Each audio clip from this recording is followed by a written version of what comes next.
Hola, buenos días, ¿cómo están? Espero que se encuentren bien en este nuevo domingo, que comenzamos y que, como siempre lo hacemos, recordando al Señor Jesús y su obra en cada una de nuestras vidas. Y en esta oportunidad, para comenzar con la reunión de este día, les pido que cantemos el himno 286 y luego de ello pasamos a una pequeña reflexión.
Bien, y después de haber escuchado el himno, ahora sí pasamos a algunos minutos de esta reflexión antes de compartir los símbolos en familia.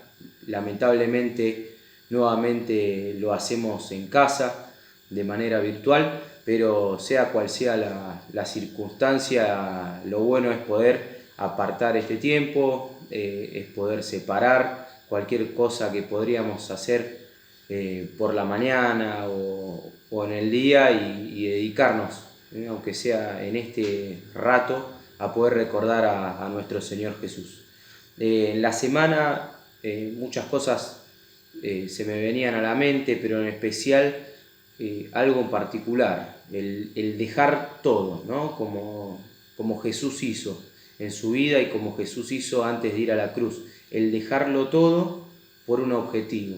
El objetivo del Señor era claro y fue claro en todo su ministerio y en toda su vida, la salvación nuestra, dejando ejemplo, mostrándole a la humanidad lo que se venía, ¿sí? Mostrándole a la humanidad el mensaje a través también de sus milagros y muchas situaciones que en la Biblia nos enriquecen, pero que dan la idea de que el Señor verdaderamente lo dejó todo por nosotros. Y ese dejarlo todo a veces a nosotros los hombres y mujeres terrenales, por decirlo de alguna manera, nos es muy difícil, ¿no? ¿Por qué situación o por qué hecho tendría yo que dejarlo todo? ¿Qué estamos dispuestos a dejar? ¿Qué cosa grande, importante, difícil de dejar tenemos y por qué?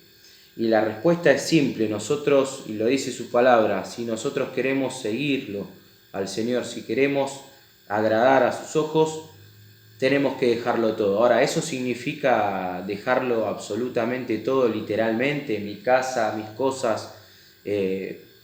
¿Significa realmente eso, como en el ejemplo del joven rico? Ahora vamos a ver ciertas situaciones en las cuales podemos empezar a entender si ese dejarlo todo es literal o realmente va más allá. Les comento y les pido que podamos abrir la Biblia, ya sea en la Biblia del libro o en el celular, lo que tengas a mano, en el Evangelio de Lucas. En el capítulo 21 ahí vamos a ver una primera breve historia, muy importante y que da a la vista, ¿no? Ilustra esto de también dejarlo todo.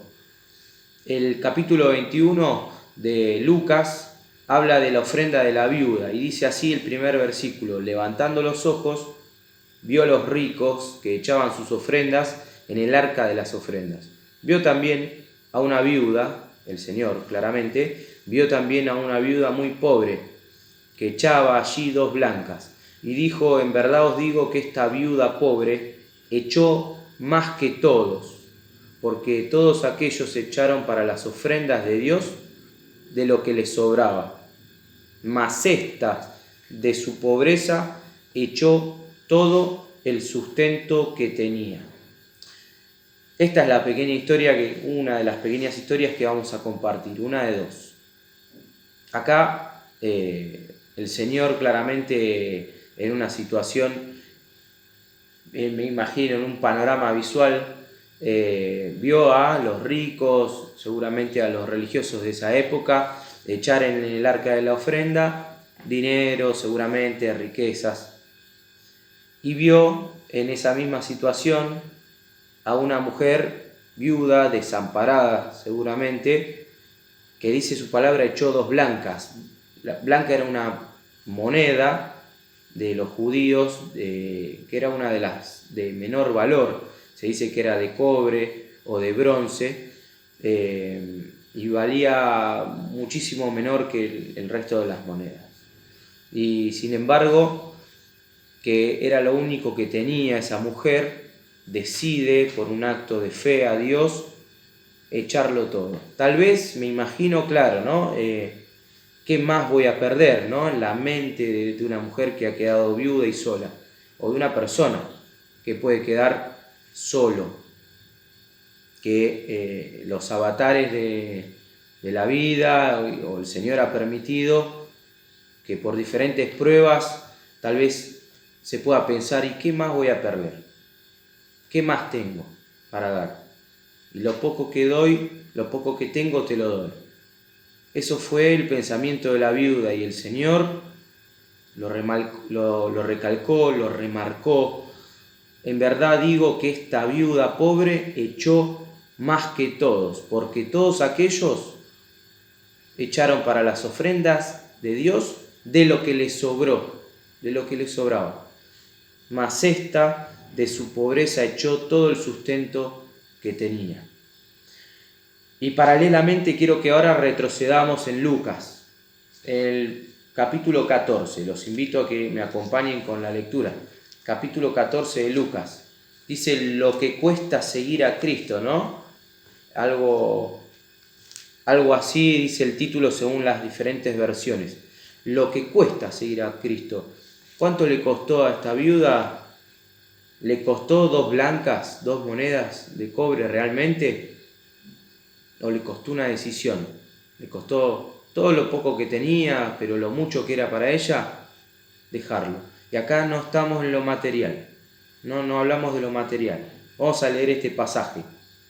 Desde el versículo 25 de Lucas 14 en adelante. Lo que cuesta seguir a Cristo. Decía así la palabra: grandes multitudes iban con él, con el Señor, y volviéndose les dijo: si alguno viene a mí y no aborrece a su padre, a su madre, mujer e hijos y hermanos y hermanas, y aún así también a su propia vida, no puede ser mi discípulo. Una palabra fuerte del Señor en ese momento. El que no lleva su cruz y viene en pos de mí, no puede ser mi discípulo. Y después continúa: porque ¿quién de ustedes, quién de vosotros, queriendo edificar una torre, no se sienta primero y calcula los gastos a ver si tiene lo que necesita para acabarla? No sea que después que haya puesto el cimiento y no pueda acabarla, todos los que vean comiencen a hacer burla de él, diciendo: este hombre comenzó a edificar y no pudo acabar. ¿O qué rey, al marchar a la guerra contra otro rey, no se sienta primero y considera si puede hacer frente con 10.000 al que viene contra él con 20.000? Y si no puede, cuando el otro está todavía lejos, le envía una embajada y le pide condiciones de paz. Así pues, cualquiera de vosotros que no renuncia a todo lo que posee, no puede ser mi discípulo. Eso es lo que dijo el Señor en esa oportunidad. Y lo que cuesta seguir a Cristo, quiero que lo pensemos, no desde el lado de que, como el ejemplo del joven rico, el tener que dejar a tu familia, a tu hogar, a tus hijos, tus cosas, sino el dejar situaciones que son importantes para vos, pero que en realidad para el Señor no son agradables. Modos de ser, acciones que nosotros tenemos que dejar de lado porque para nuestra familia, nuestra pareja, nuestros seres amados son importantes que lo dejemos, y para el Señor también, y a nosotros nos cuesta. Por eso, ¿qué es lo que estamos dispuestos a dejar, a perder, a abandonar con voluntad y con ayuda de Dios para el Señor? ¿Es que realmente estamos dispuestos a hacer algo, a dejar algo? ¿O preferimos continuar con nuestra manera de ser, nuestras cosas, a pesar de que el Señor nos pide que la desechemos? Porque seguramente mejores cosas vendrán, o porque seguramente no es agradable a Dios, como mencioné hace un instante.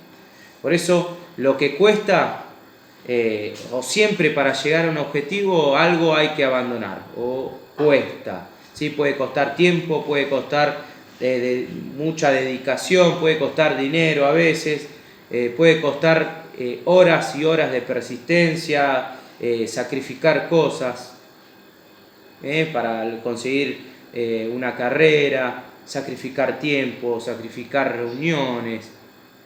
Se me ocurren muchas cosas en la mente que se pueden dejar de lado para lograr un objetivo. Para lograr el objetivo de seguir a Cristo, evidentemente, haciéndonos una autoevaluación, debemos dejar cosas de lado, lo que cuesta seguir a Cristo. En esta mañana recordamos lo que le costó a Jesús dejar su salud física, dejar su entorno, ¿no? Porque nosotros lo consideramos a Jesús Dios mismo hecho carne, pero el Dios carne, el Dios hombre, que convivió permanentemente con gente amada, que tuvo, como siempre decimos, sensaciones, como todos nosotros las tenemos. ¿Considerás o consideramos que no le costó dejarlo todo por nosotros? Claro que sí. Hasta la sangre le costó.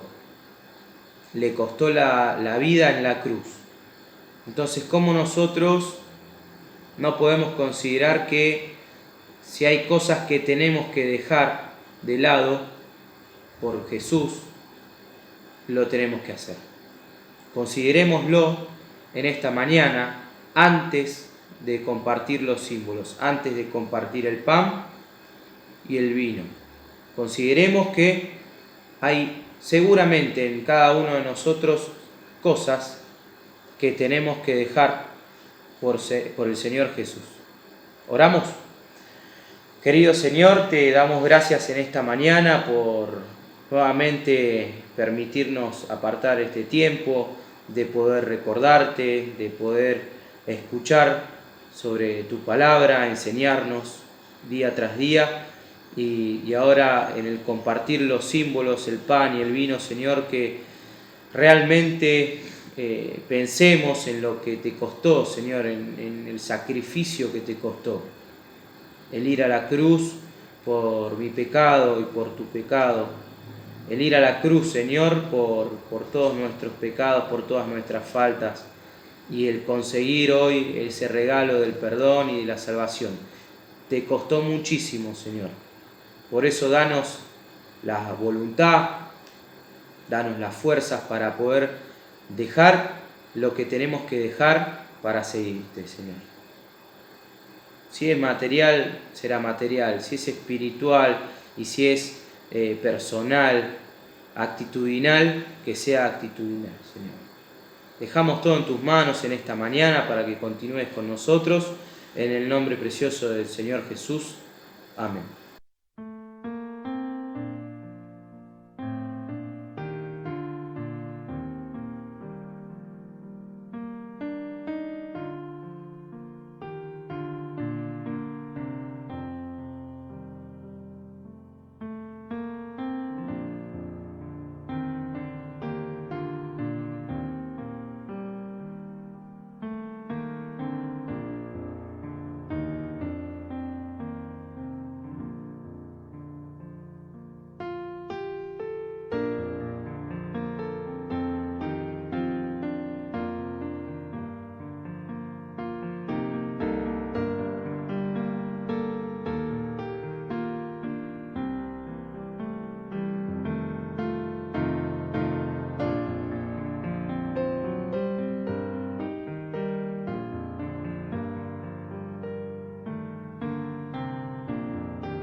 hermanos, un nuevo domingo.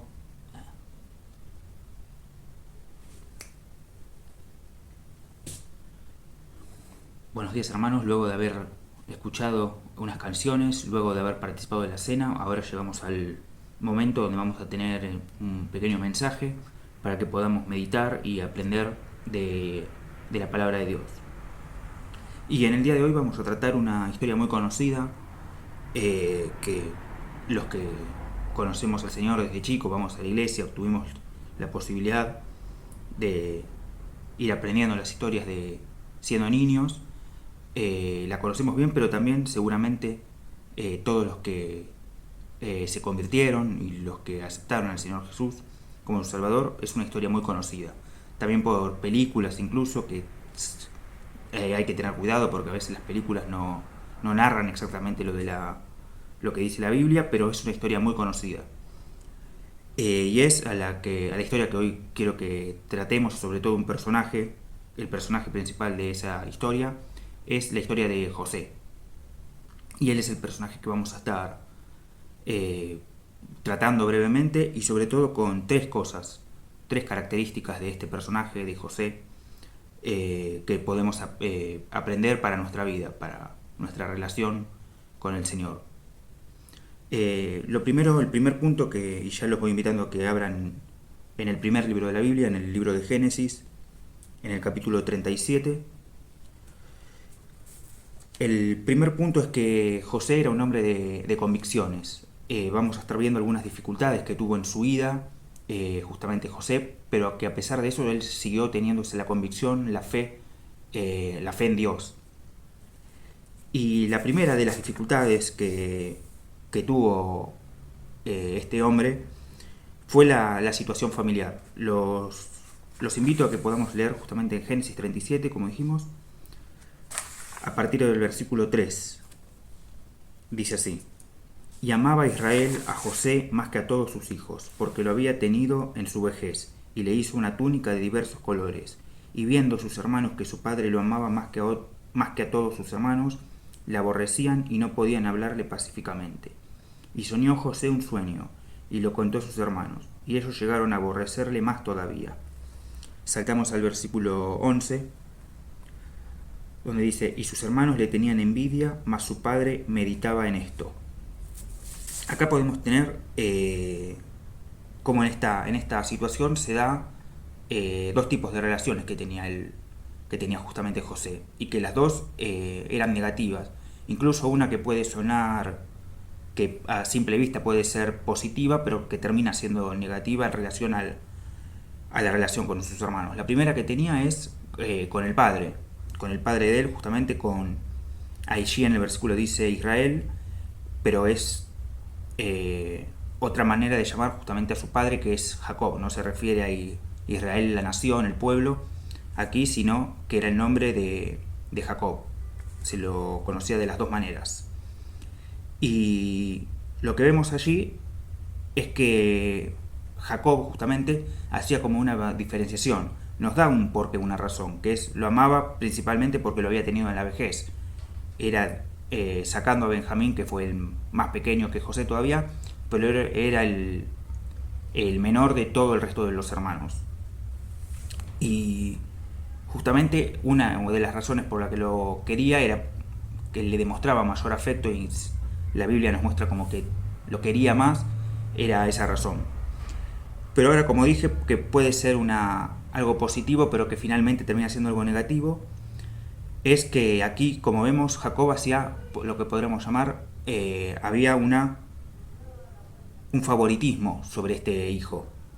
Y esto justamente es algo negativo, porque los que son padres, no tienen que tener justamente favoritos. Y esto es algo erróneo que cometió Jacob, que justamente él sabía lo que era tener un padre con favoritos, porque como si leemos previamente, con su propio padre Jacob, ya había tenido esta dificultad, porque el padre había preferido a Esaú por sobre justamente el Jacob.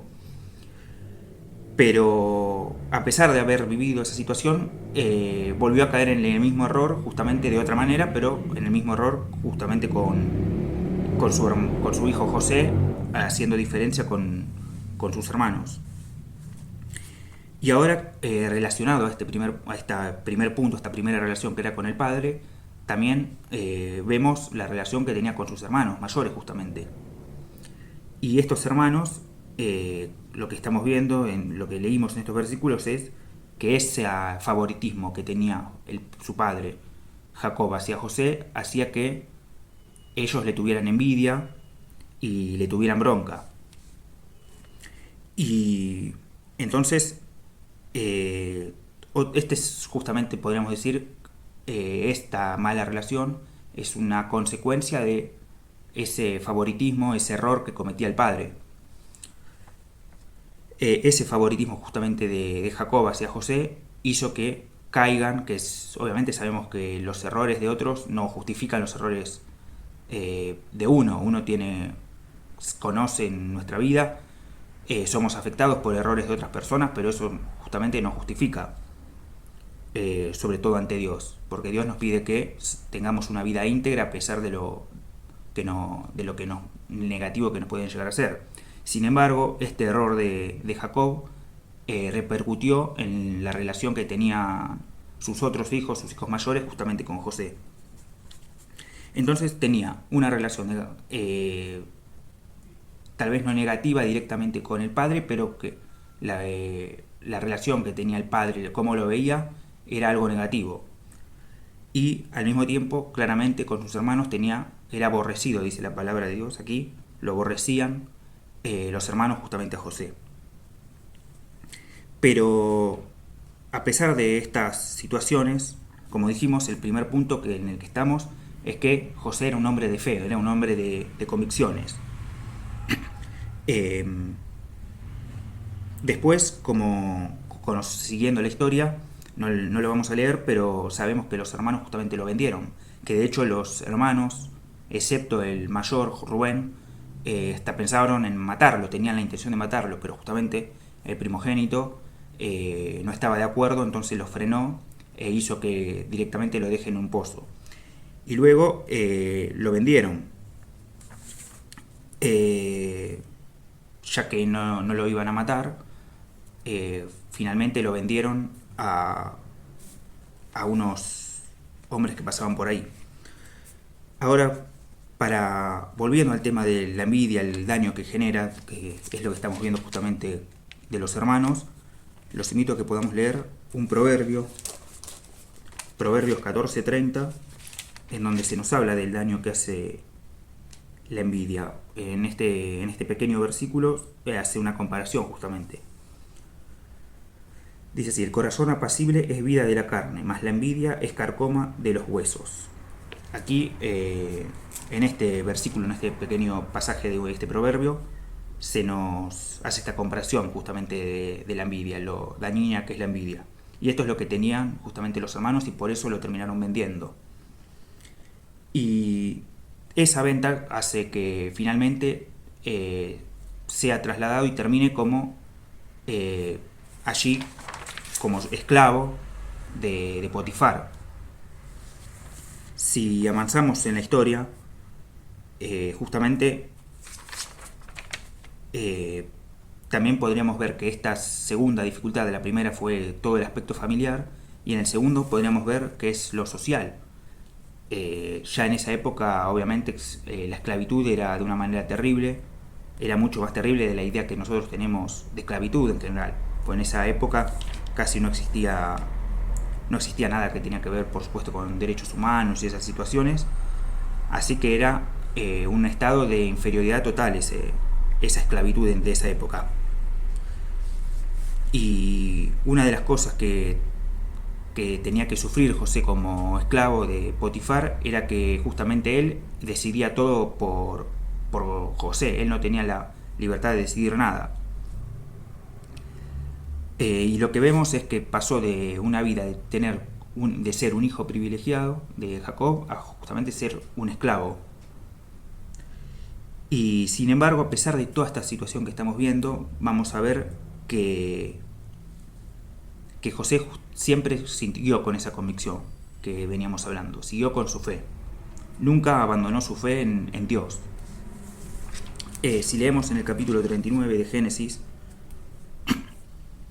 a partir del versículo 1 dice: Llevado pues José a Egipto, Potifar, oficial de Faraón, capitán de la guardia, varón egipcio, lo compró de los ismaelitas que lo habían llevado allá. Mas Jehová estaba con José, y fue varón próspero, y estaba en la casa de su amo el egipcio. Y vio su amo que Jehová estaba con él, y que todo lo que él hacía, Jehová lo hacía prosperar en su mano. Así halló José gracia en sus ojos, y le servía, y él le hizo mayordomo de su casa, y entregó en su poder todo lo que tenía. Y aconteció que desde cuando le dio el encargo de su casa y de todo lo que tenía, Jehová bendijo la casa del egipcio a causa de José.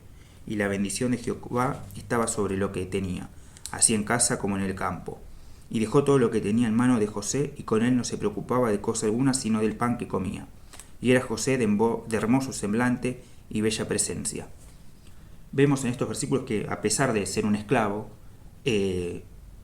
Potifar tenía una buena imagen de José.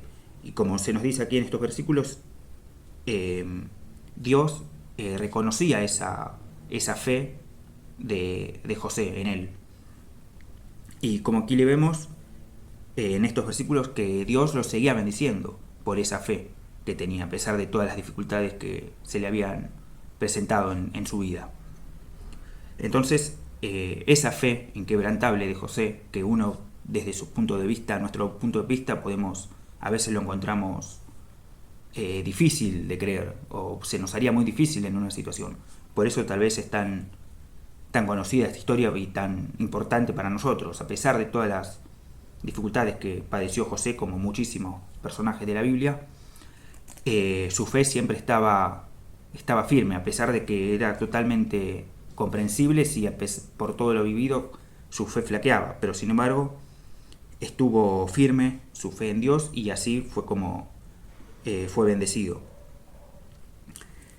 Y justamente con en relacionado a esto, pasamos un versículo en el Nuevo Testamento, el libro de los Hechos, capítulo 7, versículo 9, donde el autor justamente habla de José, donde dice: los patriarcas, movidos por envidia, vendieron a José para Egipto, pero Dios estaba con él.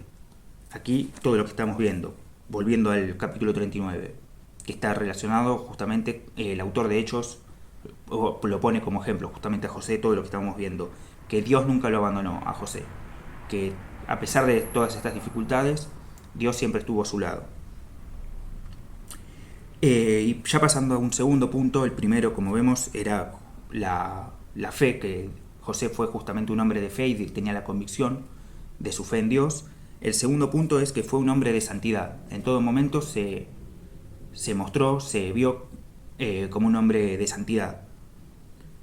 A pesar de que, lo que vamos a ver, justamente fue acusado de no serlo. Pero sin embargo, lo que vamos a leer justamente, sabemos que verdaderamente, y como sabemos, Dios siempre sabe lo que el corazón de uno y lo que verdaderamente uno hace, a pesar de que tal vez los humanos aquí intentan hacerlo caer. Dios verdaderamente conocía su santidad verdadera. Entonces vamos a seguir leyendo en el mismo capítulo, en los versículos más adelante de donde veníamos. Vamos a leer en el capítulo 39, versículos 9 y 10, donde dice: no hay otro mayor que yo en esta casa, y ninguna cosa me ha reservado, sino a ti, por cuanto tú eres su mujer. ¿Cómo pues haría yo este grande mal y pecaría contra Dios?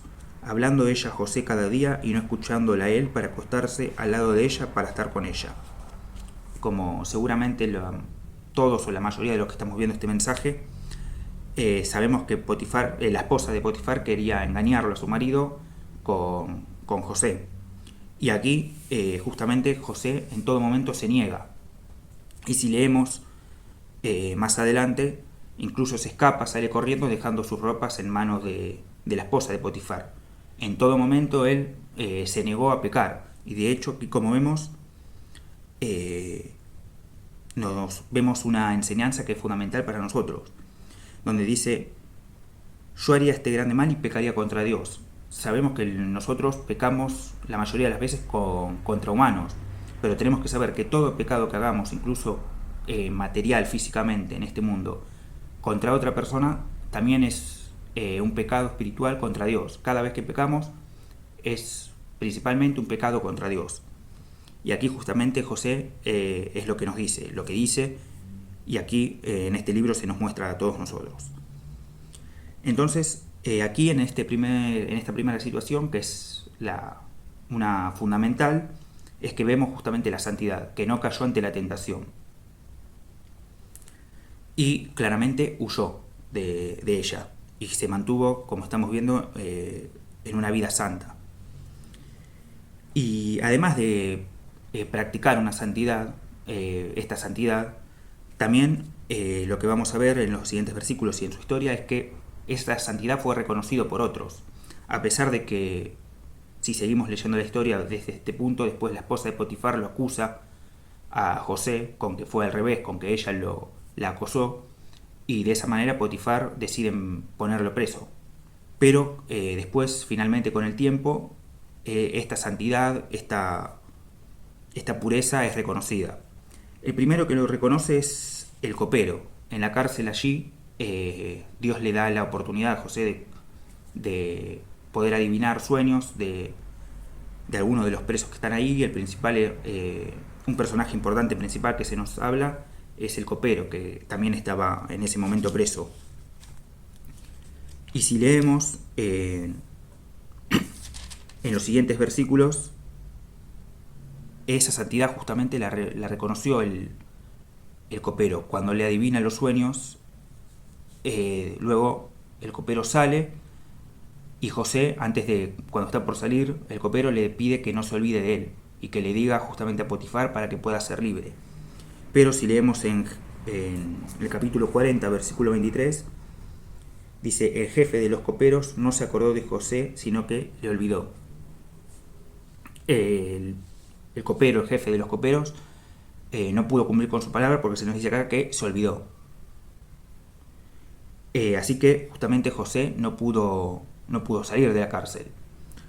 Pero finalmente, luego de esta situación, ese sueño, que era una especie de profecía, se cumplió justamente, y cuando el jefe de los coperos vive esa situación que José le había dicho, le había interpretado en sueños, ahí en ese momento se acordó y fue a hablar con el faraón.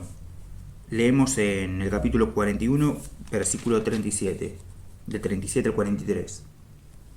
El asunto pareció bien a Faraón y a sus siervos. Y dijo Faraón a sus siervos: ¿acaso hallaremos a otro hombre como este, en quien esté el Espíritu de Dios? Y dijo Faraón a José: pues que Dios te ha hecho saber todo esto, no hay entendido ni sabio como tú. Tú estarás sobre mi casa, y por tu palabra se gobernará todo mi pueblo. Solamente en el trono seré yo mayor que tú. Dijo además Faraón a José: he aquí yo te he puesto sobre toda la tierra de Egipto. Entonces Faraón quitó su anillo de su mano y lo puso en la mano de José, y lo hizo vestir de ropas de lino finísimo, y puso un collar de oro en su cuello, y lo hizo subir en su segundo carro, y pregonaron delante de él: doblad la rodilla, y lo puso sobre toda la tierra de Egipto.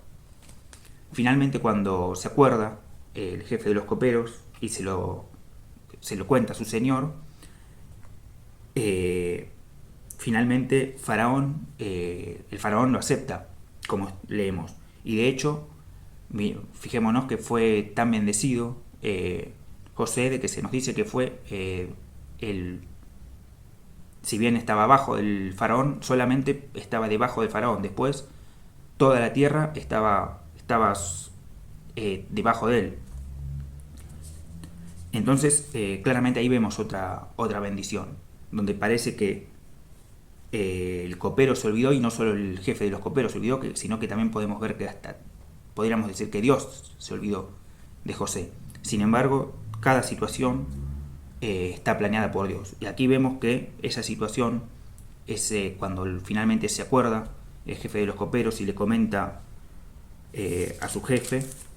Allí es bendecido José en gran manera. Sale de la cárcel y está inmediatamente por debajo del faraón, pero gobernando con gran importancia sobre el pueblo. Y el tercer punto, ya estuvimos viendo el primero, fue la convicción de José, la fe, el segundo que la santidad de este personaje tan importante, que se lo demostró en la práctica, e incluso que cuando fue acusado falsamente de algo que no había cometido, de que se había, como dijimos, permanecido en santidad, finalmente fue reconocido por los otros también, esa santidad. Y el tercer punto es que José, y que nos deja como enseñanza, es que aprendió a perdonar. Si buscamos lo que significa la palabra perdonar, no necesariamente significa olvidar para Dios, ¿no? Cuando vemos que se nos habla de perdonar, que es algo tan importante, no significa solamente o justamente olvidar, sino que lo que se puede ver como traducción o como concepto es que perdonar es dejar atrás el pasado, que lo que sucedió no sea traído nuevamente al presente, pero no necesariamente significa justamente olvidar. De hecho, se nos haría muchas veces muy difícil olvidar, pero sí es como dejar lo que sucedió y sin importar que impacte en el presente. Así que, como sabemos, los hermanos, debido a una gran sequía, los hermanos que habían venido a José se presentaron justamente ante José sin reconocerlo, para pedir ayuda, para tener alimentos para su familia. De hecho, le hablan del padre de ellos y no lo reconocen a José. Y luego de haber hecho como una pequeña trampa, podemos decir, en donde se provocó que se lo acuse al hijo menor todavía, a Benjamín, que ya era más crecido claramente de pasar los años, pero seguía siendo el joven, el hermano más joven de la familia. Provocó que sea acusado falsamente, pero como podríamos verlo como una pequeña lección a los hermanos. Finalmente se presenta como el hermano y nos da este gran ejemplo, que es este tercer punto, que es el perdón. José finalmente perdonó a los hermanos. Como estuvimos viendo brevemente, y claramente los invito a que en sus hogares podamos leer toda la historia, aunque la hayamos leído, siempre nos hace bien recordarlo, esta hermosa historia, con lo que estuvimos viendo, todas estas dificultades de que los hermanos lo vendieron, lo que sería totalmente entendible si José se quería vengar, quería buscar venganza con respecto a ellos por todo lo que tuvo que padecer, que a pesar de que estaba en esa posición ahora, como vimos, tuvo que padecer mucho para llegar hasta ese punto. Sin embargo, decidió perdonarlos. Y este gran ejemplo lo podemos ver, este ejemplo del perdón, lo vemos también en el Evangelio de Mateo, en palabras justamente del Señor Jesús, donde se nos habla del perdón. Lo leemos en el capítulo 6, en los versículos 14 y 15, donde el Señor Jesús, hablándole a sus seguidores, dice así: porque si perdonáis a los hombres sus ofensas, os perdonará también a vosotros vuestro Padre Celestial. Mas si no perdonáis a los hombres sus ofensas, tampoco vuestro Padre os perdonará vuestras ofensas. Aquí vemos este mandamiento que dice el Señor Jesús, y que mucho antes de esta situación, de estas palabras del Señor, vemos cómo José justamente puso en práctica esa enseñanza. Y es prácticamente el ejemplo que nosotros tenemos que tener, que nos tenemos que llevar, que es el de saber perdonar al que nos hace daño. Tal vez no de esta manera, ¿no? Esperemos que, estoy seguro que nadie lo va a pasar algo así, una situación como la que vivió José, de ser vendido por sus hermanos. Pero claramente, en otro tamaño, en otra forma, también nos pueden hacer daños a cada uno de nosotros. Y seguro que a lo largo de nuestra vida nos ha pasado. Sin embargo, nos dice aquí el Señor que justamente debemos perdonar. Y José justamente nos da ese ejemplo, estos tres ejemplos que estuvimos viendo. nos mostró que debemos ser personas que a pesar de las dificultades sigue su convicción, sigue con su fe en Dios. También nos guía para ser nos es ejemplo para ser personas de santidad, como su fortaleza y su fe justamente lo hacía ser una persona con una vida santa. Y el tercer ejemplo es que justamente tenemos que saber perdonar a quienes nos hacen daño. Entonces esta es una breve reflexión sobre esta historia que ocupaba varios capítulos en la palabra de Dios, pero intenté resumirla y que tengamos unos pequeños puntos, distintos puntos para que podamos aplicarlo en nuestra vida utilizando el ejemplo de este gran personaje de la Biblia. Así que ahora cerramos con una oración y ya finalizamos esta reunión. Padre Celestial, te damos gracias por esta reunión que pudimos tener, que estamos cerrando, y te pedimos que, como estuvimos viendo en este pequeño mensaje, te pedimos que nos ayudes a justamente, a pesar de las dificultades, a poder tener la convicción y que nuestra fe cada vez sea más sólida, a pesar de que podemos sufrir distintas situaciones negativas nosotros, que eso no nos haga decaer, las distintas pruebas no nos hagan caer en nuestra fe. También que nos ayudes a perdonar a todos aquellos que nos hacen daño o que nos provocan cosas negativas a nosotros. Te pedimos que nos des la fuerza para justamente realizar este acto de perdón.